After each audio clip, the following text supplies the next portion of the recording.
Welcome everyone, this is Talks with Kenny. Here today we'll be reacting to a video of Jordan Peterson debating whether men and women can ever be equal. Let's take a look. What do you understand by equality, Sophie? What does it mean to you? Freedom. Can you be more, is it equality of opportunity? Is it equal pay across the board? Is it something more than that? I think equality is better for everyone. I think, okay. and I'm really delighted, I love my job because it's an optimistic and a hopeful job.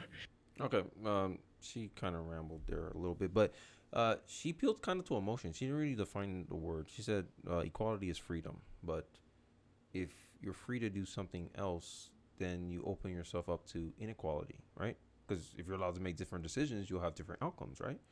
People chase different opportunities, right? Equality to me is equality of opportunity.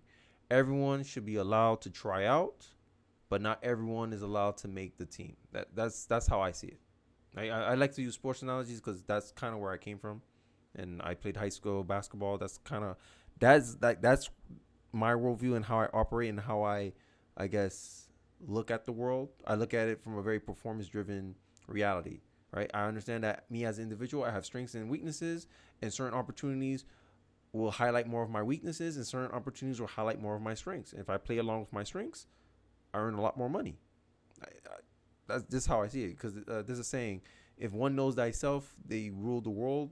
It goes along with that stuff. Because hey, if I'm here, I can use my advantages to beat out the competition. But if I go here, my weaknesses will hold me back, and I won't be able to properly compete against other people, right? Like basketball, height is a good advantage to have. If I'm a shorter player, I have to realize, hey, my height is my disadvantage. I have to work around that.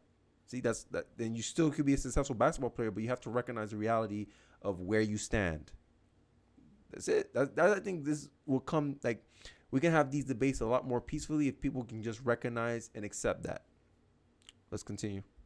Which is about creating more choices for people. I'm interested in people being able to have different choices and having equality of outcome. Well, so you're going to have choices and equality of outcome.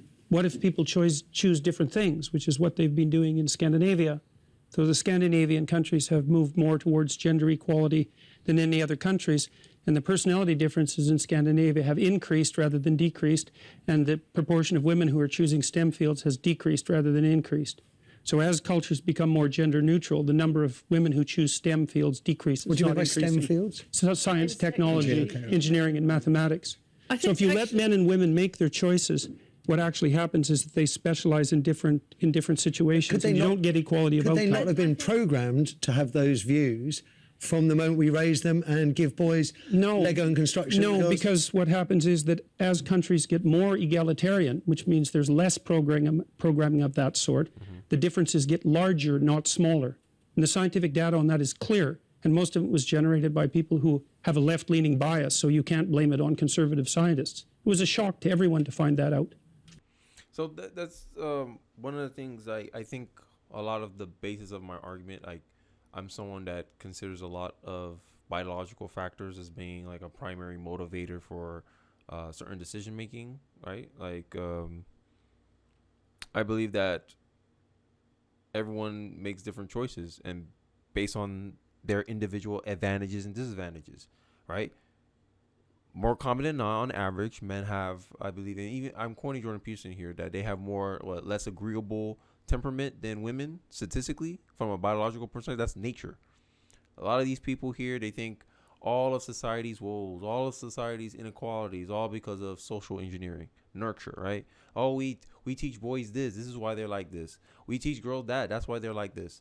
And I don't necessarily think it's true. I just think society or traditions recognize a pattern, and they're just saying, hey, we want to set up each individual in our mind the best positions that they could use to, use their advantages. You're a woman, hey, you're more nurturing by nature. Go into fields that deals with people. Men, you're good with things. Go into professions that more deal with things. And what he laid out here is that, hey, the most egalitarian society, Scandinavia, when they put everything, hey, everyone has equal opportunity to do everything they want. You can do anything you want to be. There's still gender discrepancies because end of the day, you allow freedom of choice. and if you allow freedom of choice, you're gonna have. There's no way you can get a large swath of people to do something you expect them to do, right? Like he said, like I always think, if you have a theory and you test it in reality and it doesn't pan out exactly how you thought it would, your theory is wrong.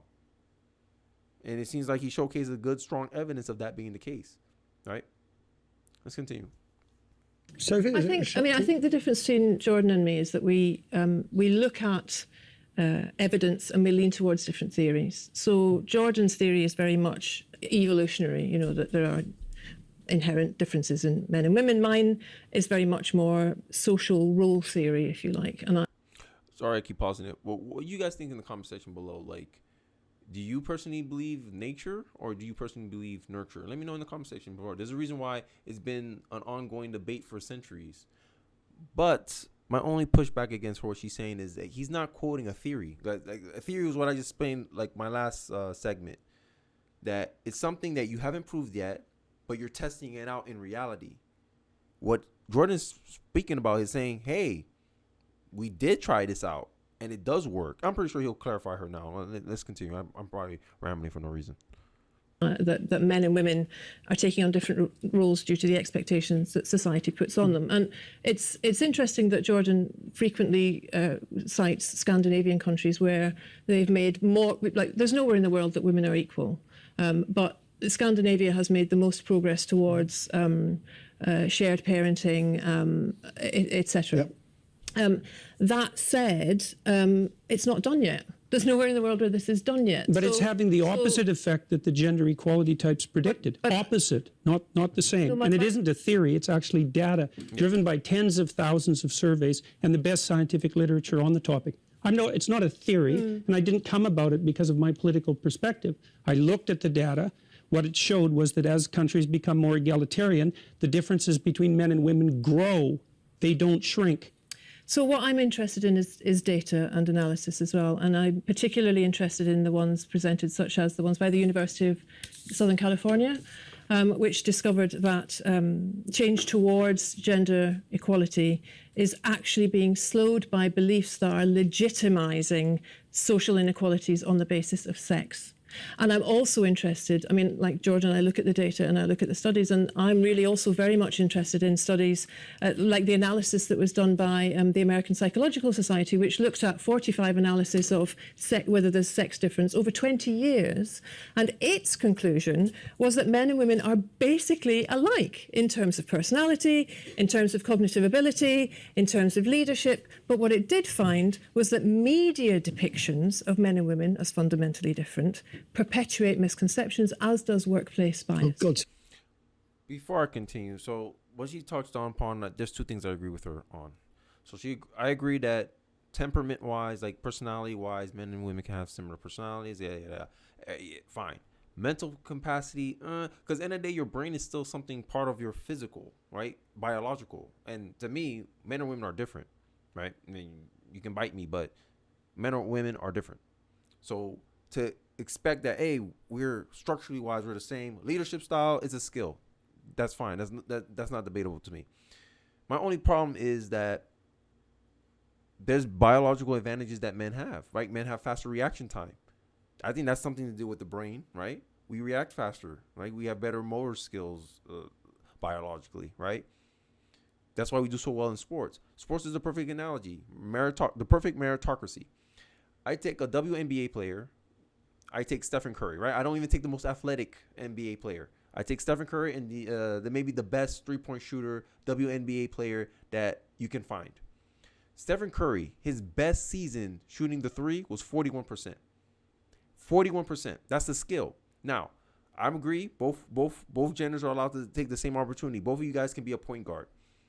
But objectively, Stephen Curry performs better than any WNBA player when it comes to any skill, ball handling, shooting, field goal percentages, how often he converts to his shots, and he takes more threes than any player in the NBA. And I would guess even the WNBA, and he makes 41% from the 3-point line. Now, the woman and the man are allowed to shoot the same. You can say the same shots, but the performance is not. The outcomes are different. That's my argument. That's how I see. That's literally how I see the world. So when you go out into the job career or whatever, and a man's getting paid more than you, I automatically assume, okay, he's doing something better than you, and you're not recognizing that. You're just looking at the fact that he's a male, and you're just attributing all his success just because he was born a certain way.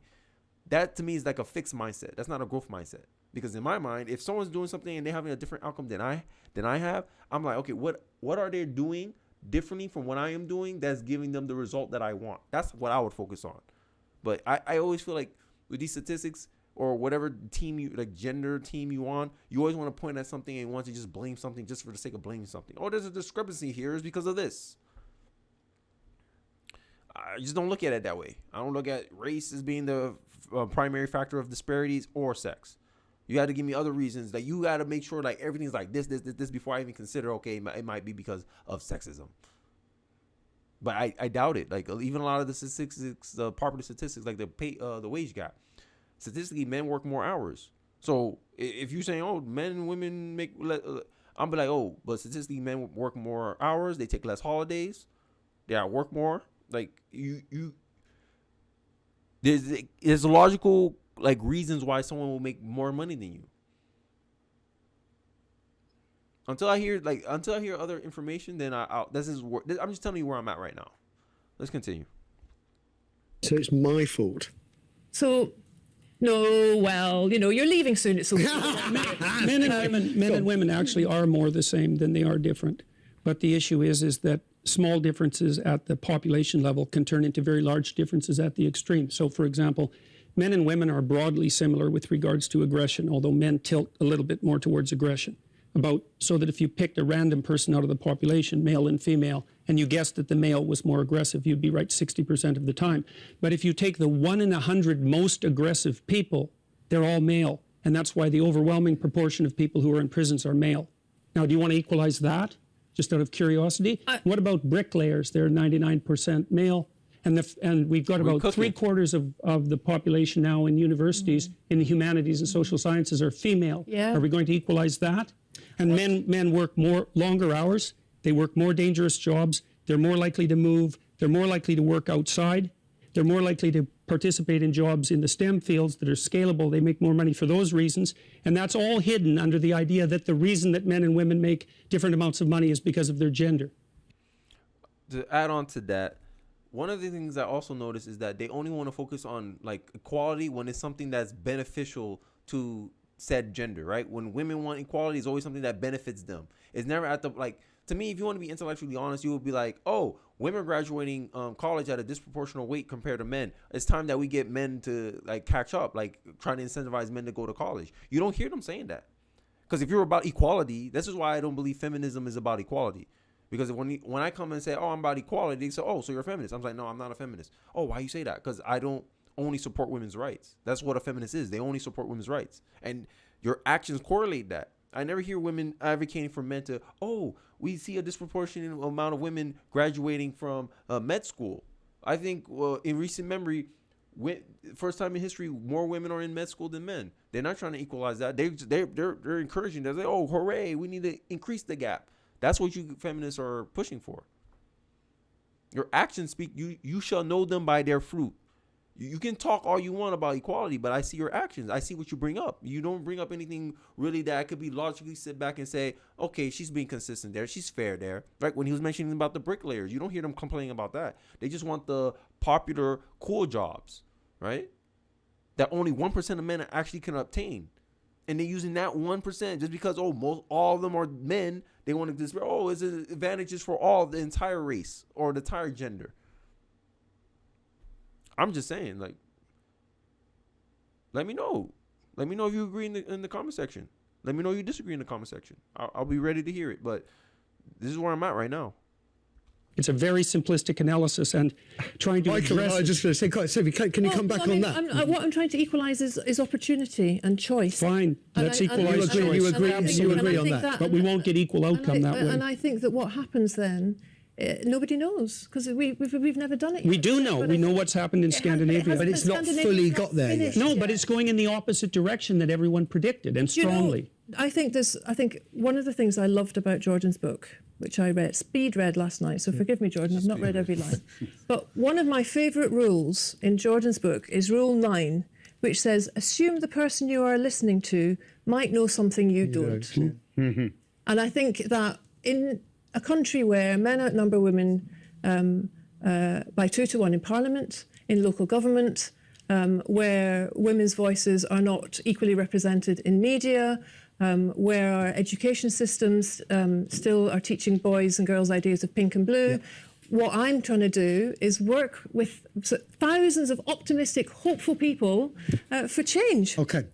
That's not opportunity. That's not equal opportunity, though. You still focus on equal outcome, but you're trying to market it as equal opportunity, right? She's so, like I said before, she's focusing on a job that what? How many people can realistically say they can be a politician?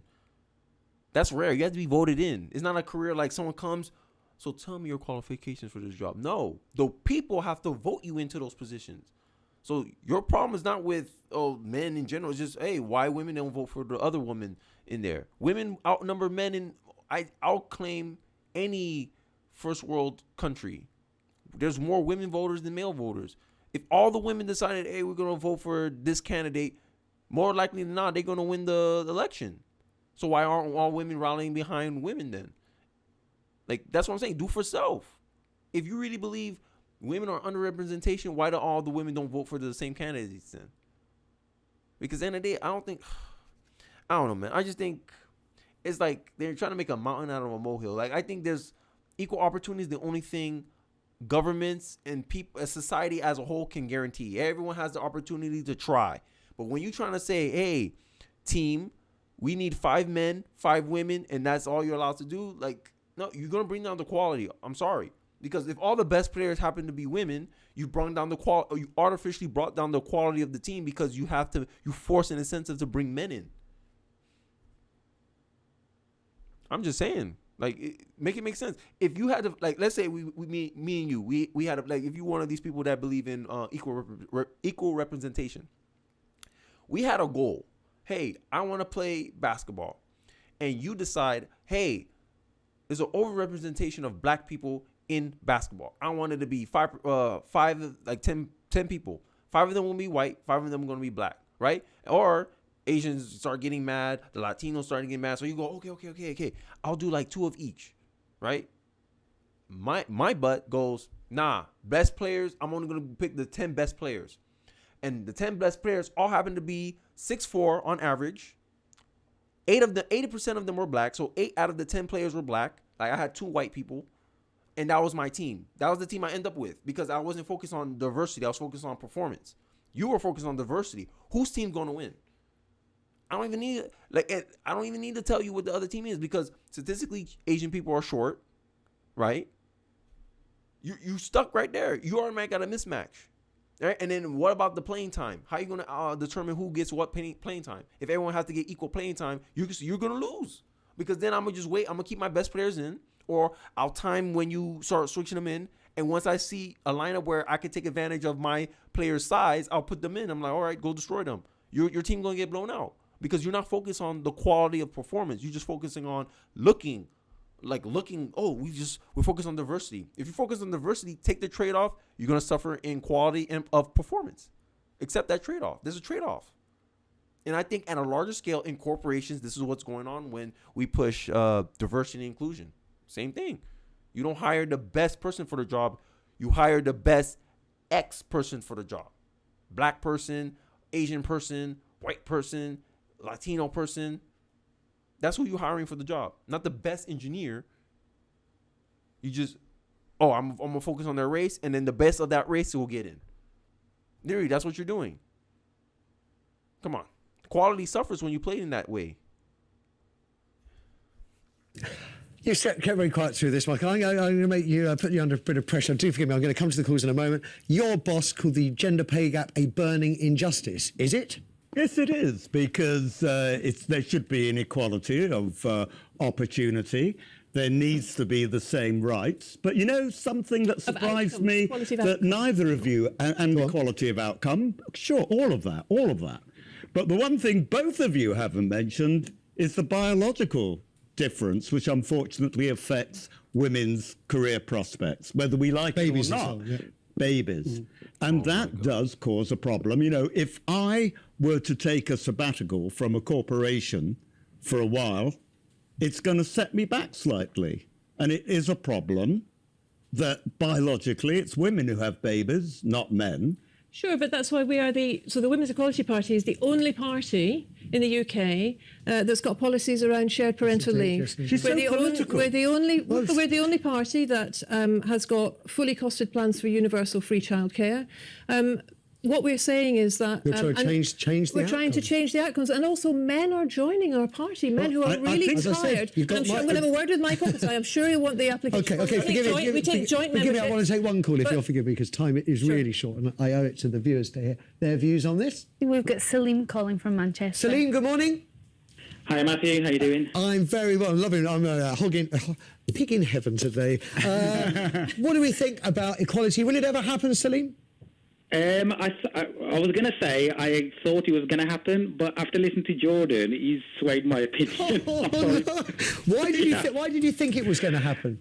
Because I think we're going to become more cognitive creatures, and jobs are going to be more about mental skills. Technology. But then I've been visited schools, and I work in STEM.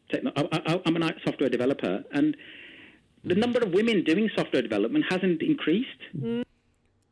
And then here's my argument why I don't think social engineering is the main reason why women aren't getting the like feminists or not getting the outcome that they think should happen, is because this is social engineering now.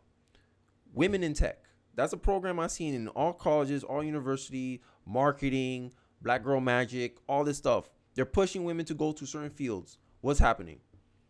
Women still not showing up. Women in mass are still not showing up. It gets to a point, like when I was in college and they were doing women in tech, it gets to a point where they were like, oh, you can come in. I was like, what? But it's women in tech.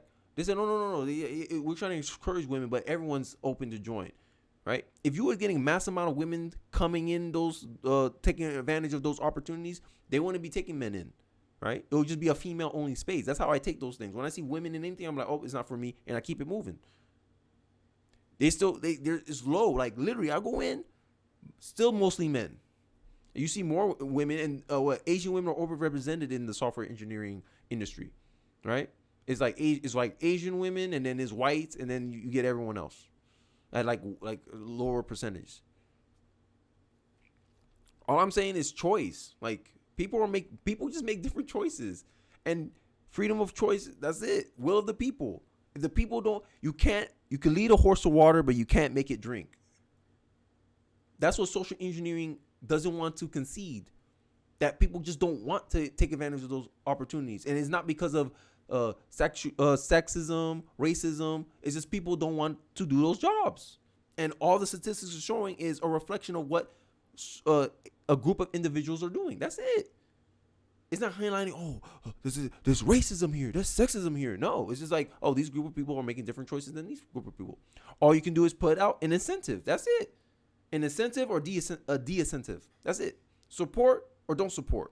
That's all you can do at a policy level. You can't make people do anything unless you become authoritarian. Then you can make people do something against their real will, but that's not sustainable. That's not scalable. There's trade-offs here. I would have thought they would have increased more, but I went into secondary school to do GCSE IT stuff, and there's very, very few girls doing IT, and I was thinking IT is the future, and the schools are pushing for more girls to go into IT, but there's only I visited about 8 schools. Can I just, sorry, Salim, can I just no, because I 30 seconds. Sophie's idea, actually, representations in the media could be affecting such choices. Geeks, we see geeks, bespectacled blokes with bad hair on computers. That's what tech means, isn't it? Yeah, and you're absolutely right, because I think actually that one of the other things we want to do is to have a look at curriculums, to have more female role models, to, you know, to encourage girls, because so long as we still see STEM as a boys area that we're trying to get girls into, it's not going to work. We need to do the work we're doing on care, get more boys thinking about, you know, nursing, teaching, more role models for boys in schools. And that's the having way you break games it all on down. programmes like EastEnders, The Archers, that's helped them. Complete. Right. So, listen, I have to draw things to a conclusion. Can I just say how wonderful 3 people, diverse political views, diverse views on many other issues, that get along famously and have wonderful conversations. Thank you. That is exactly the ambition that I have. Yeah, that was a good video. Like, I really enjoyed that those debates, and you hear everyone's point of view, and yeah, you can categorize things in different ways. Like, my closing statements here is that identity politics is not something I believe is something helpful, because they put out this idea that if you don't see someone that look exactly like you from a physical point of view, then it's not possible for you, and that's a wrong idea to have. I just think you can be inspired by anyone. I could be inspired from like a white basketball player, right?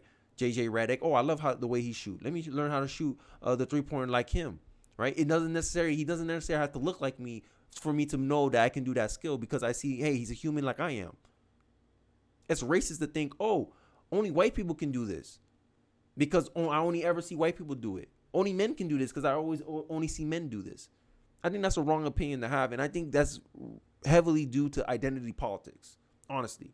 And I think the sooner we let go of identity politics, the more general people can get inspiration from different groups of people, from different races, different sexes. It doesn't matter. Just like a man can be inspired by something a woman did, a woman can be inspired by something a man can do. Like, I don't understand this fascination with identity. That's my main issue with all this talk of representation.